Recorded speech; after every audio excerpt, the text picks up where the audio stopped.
Hello everyone, welcome back to Line CS Academy's online platform regarding the current affairs of 2021. So अपने current affair की series को आगे बढ़ाते हुए चलिए शुरू करते हैं डे 06 का सेशन।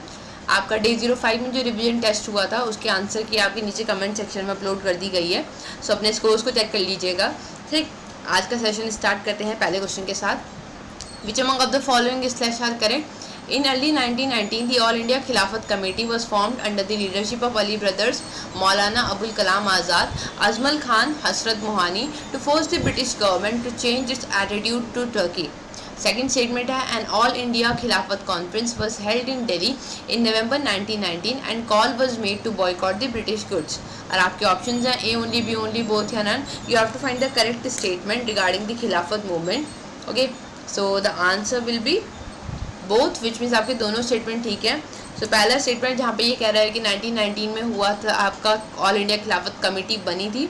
लीडरशिप कौन थी? अली ब्रदर्स हो गए आपके, मौलाना अबुल कलाम आज़ाद, अजमल खान, हसरत मोहानी।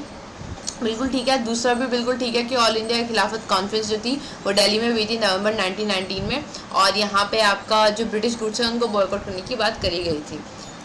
ट्रेडी ऑफ सिवरिस आपके बैकग्राउंड में अगर हम देखें तो टर्की के साथ ट्रेडी ऑफ सिवरिस हुई थी आपकी मई 1920 में, जहाँ पे आपको बहुत ज़्यादा ह्यूमिलिएशन टर्की को फील करना पड़ता है इस ट्रेडी के बाद, जिस वजह से आपके जितने भी मुस्लिम्स होते हैं उनके अंदर एक sense of dishonoured kind of thing generate हो जाती है अगेंस्ट द ब्रिटिशर। उनको ये लगता है कि ब्रिटिशर्स उनके धर्म पे आप कई तरीके से वो कर रहे हैं। उनके जो खलीफा होते हैं, लाइक जो आपके टर्की का जो हेड हुआ करता था उसको बहुत इम्पोर्टेंस दी जाती थी। तो इस वजह से फिर खिलाफत मूवमेंट हमें देखने को मिलता है। 19 जून 1920 में ऑल इंडिया कॉन्फ्रेंस इलाहाबाद में हुई थी, जिसमें आपका अप्रूव किया गया था कि बॉयकॉट किया जाएगा स्कूल्स, कॉलेजेस, लॉ कोर्ट्स को और यहाँ पे गांधी को लीड करने को कहा गया था। फिर आपका 31 अगस्त 1920 को खिलाफत कमेटी एक कैंपेन स्टार्ट करती है, नॉन कॉपरेशन। ओके, फिर तो जो आपका नॉन कॉपरेशन मूवमेंट है उसका पूरा नाम ही आपका नॉन कॉपरेशन खिलाफत मूवमेंट है। इस तरीके से तो दोनों को आपका मर्ज करके चलाया गया था। दिसंबर 1920 में नागपुर सेशन में ऑल इंडिया कांग्रेस ने आपका नॉन कॉपरेशन मूवमेंट को एंडोर्स किया था। फिर आपका एक वर्किंग कमेटी बनती है 15 मेंबर्स की, और ये सब हमें देखने को मिलता है। Which among of the following slash are incorrect? आपको इनकरेक्ट बताना है। जल Shikshan Sansthan is an initiative for skill development in urban areas.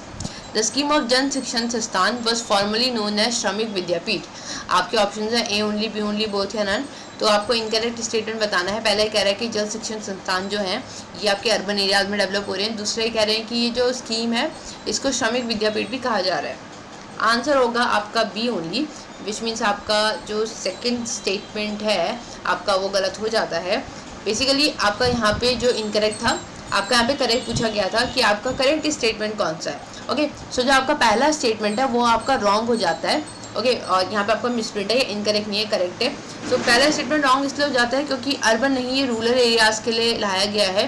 सो आपका जो सेकंड स्टेटमेंट है वो करेक्ट है। आंसर आपका बी ओनली होगा। ये आपका स्किल डेवलपमेंट प्रोग्राम है जो कि रूरल एरिया में होगा। दूसरा यहाँ पे जन शिक्षण संस्थान को आप श्रमिक विद्यापीठ भी कहा जा रहा है, बिल्कुल ठीक है। ये आपका 1967 से लॉन्च हुआ है और यहाँ पे एक एनजीओज़ के नेटवर्क के थ्रू इम्प्लीमेंट किया जाएगा। ऑब्जेक्टिव है ऑक्यूपेशनल स्किल, टेक्निकल नॉलेज को बढ़ाना। Okay, 8th standard and other school drop out beyond 8th standard, create a pool of master trainers working across the department agency of skill development. ये सब जो obvious है आप उसको एक बार पढ़ सकते हैं। नेशनल वैल्यूज़ को प्रमोट करना, self employment, facilitate financial support, ये सब। लॉन्ग डिस्टेंस यहाँ पे वाईफाई की बात हो रही है। How does it work in Kerala? ये कैसे होगा? यहाँ पे आपका 5 गीगाहर्ट्ज़ फ्रीक्वेंसी में काम करेगा। 5 टावर्स की मदद से 100 मेगा BPS इंटरनेट यहाँ पे अवेलेबल किया जा रहा है। तो यहाँ पे इसकी बात करी जा रही है। Oslo accord are a series of agreement between. आपको बताना है किसके बीच में होने वाला सीरीज अग्रीमेंट है ये। India, Pakistan, US, Afghanistan, North Korea, South Korea, none of the above. And your answer is D, none of the above, क्योंकि बेसिकली आपका इजराइल और फलस्तीन के बीच में होने वाला है और ये आपका 1990s में साइन हुआ था। अब 1990s में कैसे 1993 में ऑस्लो साइन हुआ था, जिसको डिक्लेरेशन ऑफ प्रिंसिपल भी कहा गया था। ठीक, यहाँ पे आपको उस टाइम पे जो प्रेसिडेंट थे वो बिल क्लिंटन थे। फिर उसके बाद 1995 में आपका ऑस्लो सेकेंड अकॉर्ड साइन हुआ था। फिर उसके यहाँ पे आपको देखने को मिलता है कि कई अग्रीमेंट साइन हुए थे जो कि आपके इजराइल और फलस्तीन के बीच में, वेस्ट बैंक को से रिलेटेड, गाजा स्ट्रिप से रिलेटेड यहाँ पे अग्रीमेंट्स हमें देखने को मिलते हैं।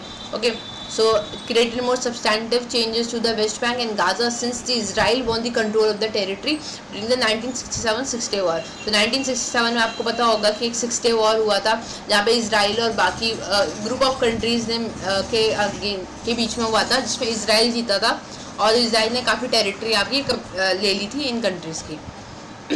ऑस्लो सेकंड जो है इसको इजरायली पैलेस्टीनियन एंट्रीम एग्रीमेंट भी कहा जाता है, जो कि वेस्ट बैंक और गाजा स्ट्रिप के लिए हुआ था।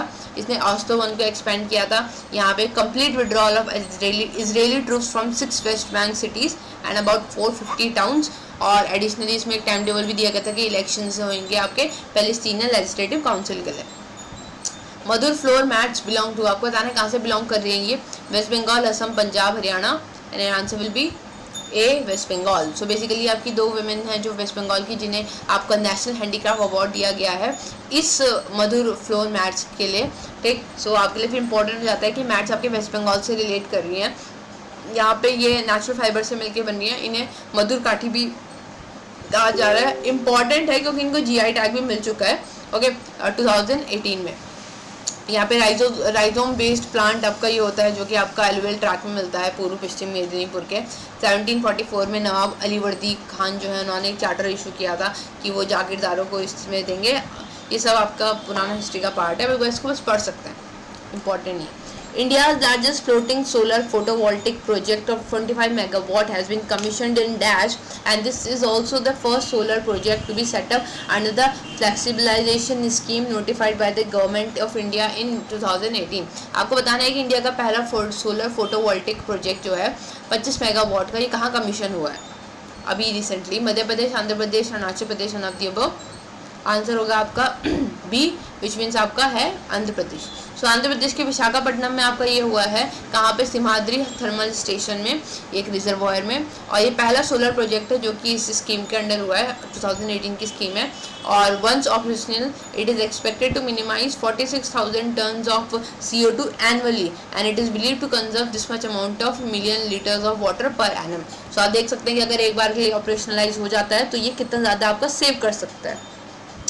What are the advantage of floating power plants, आपको बताना है कि फ्लोटिंग पावर प्लांट्स के एडवांटेज क्या है।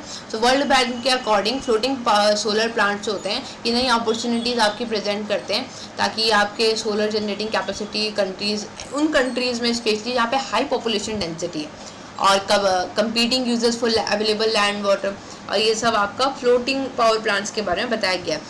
ये बेनिफिट्स ये हैं कि वाटर को सेव करेगा, जिससे आपका इवेपोरेशन रिड्यूस होगा सोलर पैनल से, जो कि आप क्योंकि रिजर्वायर में ही आपका कवर किया गया है इसीलिए।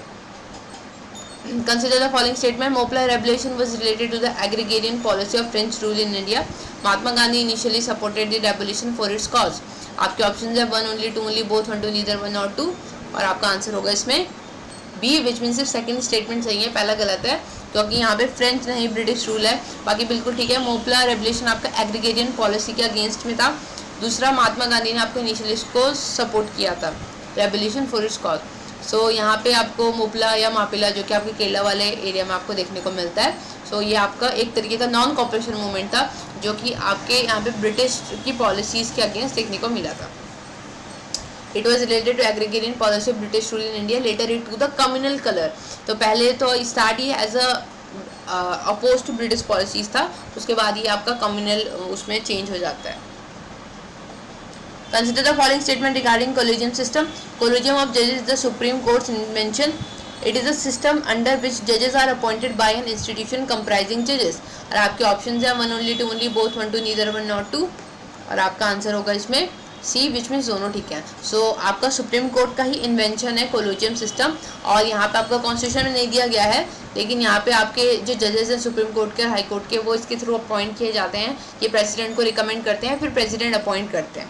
ओके, इम्पॉर्टेंट है कि यहाँ पे आपका ये इंस्टीट्यूशन है, ये आपके जो जजेस एक्ट है, फर्स्ट जजेस एक्ट 1981 से आपका कंसल्टेशन स्टार्ट हुआ था CGI के साथ। फिर उसके बाद आपका ये जो फिर और केसेस आते रहे, फिर सेकंड जजेस केसेस, थर्ड जजेस केसेस, और फिर एंड में आके आपका जो सिस्टम निकल के आता है वो होता है आपका कोलोजियम सिस्टम, जहाँ पे बोला गया था कि आपके जो CGI होंगे प्लस आपके 3 से 4 जो सीनियर मोस्ट जजेस होंगे वो बैठेंगे और वो रिकमेंड करेंगे जजेस को प्रेसिडेंट को, और प्रेसिडेंट फिर अपॉइंट करेंगे। Which among of the following slash are correct? Indian Council of Historical Research is an autonomous organization established under the Societies Registration Act 1860 in 1972. It is under the Ministry of Education. आपके option है A only, B only, both या none. Answer होगा आपका both, दोनों ठीक है। So Indian council of historical research जो है ऑटोनॉमस ऑर्गेनाइजेशन है, बिल्कुल ठीक है। सोसाइटीज रजिस्ट्रेशन एक्ट के अंदर हुई है 1860s में। कब? 1860s का जो एक्ट है उसके अंडर 1972 में, और ये मिनिस्ट्री ऑफ एजुकेशन के अंदर आती है, बिल्कुल ठीक है। काम क्या है यहाँ पे? हिस्टोरियंस अपने व्यूज़ को एक्सचेंज करेंगे, डायरेक्ट डायरेक्शन देंगे, scientific writing of the history, coordinate करेंगे हिस्ट्री को, ओके, और ग्रांट्स और असिस्टेंस की बात यहाँ पे करी जाएगी। Which among of the following slash are correct? National Security Act 1980 is a preventive detention law created as per the Article 22(3)(b) of the Constitution that allow for preventive detention and restriction on the personal liberty for reason of state security and public order. NSA empowers the center not only to detain a person to prevent him from acting in any manner prejudicial to the national security. और आपके options हैं A only, B only, both या none। आपको बताना है correct statement और आपका answer होगा इसमें ए ओनली, विच मीन्स आपका सिर्फ पहला स्टेटमेंट सही है, क्योंकि इन्होंने बोला है कि आपका एनएसए सिर्फ सेंटर को एम्पावर करता है, तो ये आपका गलत होगा, सिर्फ सेंटर को एम्पावर नहीं किया गया है, ठीक। सो किस किस को किया गया है? आपका सेंटर और स्टेट दोनों गवर्नमेंट को एम्पावर किया गया है कि वो किसी भी इंसान को डिटेन कर सकते हैं इस प्रेजुडाइज पर कि वो आपकी नेशनल सिक्योरिटी को कुछ हार्म कर सकता है। तो ये प्रिवेंटिव डिटेंशन है, मतलब कुछ कर दिया है, उससे कुछ करने से पहले ही, उनके क्राइम कमिट करने से पहले ही उसे ऑन द इस बेस पे कि वो आपका अजम्पशन के बेस पे उसको डिटेन किया जा सकता है। मैक्सिमम पीरियड डिटेन का कितना होगा? 12 मंथ होगा, लेकिन एक्सटेंड की जा सकती है टर्म अगर कोई टेस्ट एविडेंस मिलते हैं। AK-203 assault rifles has been developed by, किसने डेवलप किए हैं? Russia, USA, Israel, India. Answer will be A, which means आपका रशिया। सो ये आपकी असॉल्ट राइफल है जो कि इंडिया रशिया से इंपोर्ट करने वाला है, ठीक। यहाँ पे मोस्ट एडवांस माना जाता है, AK-47 का एडवांस वर्जन माना जाता है, ठीक। और यहाँ पे इसकी रिलायबिलिटी, ड्यूरेबिलिटी, इजी मेंटेनेंस इसकी कैरेक्टरिस्टिक है। बाकी ये इसमें है, इसको पढ़ सकते हैं। So that's it for today, that's it for today. Thank you so much, मिलते हैं नेक्स्ट सेशन में।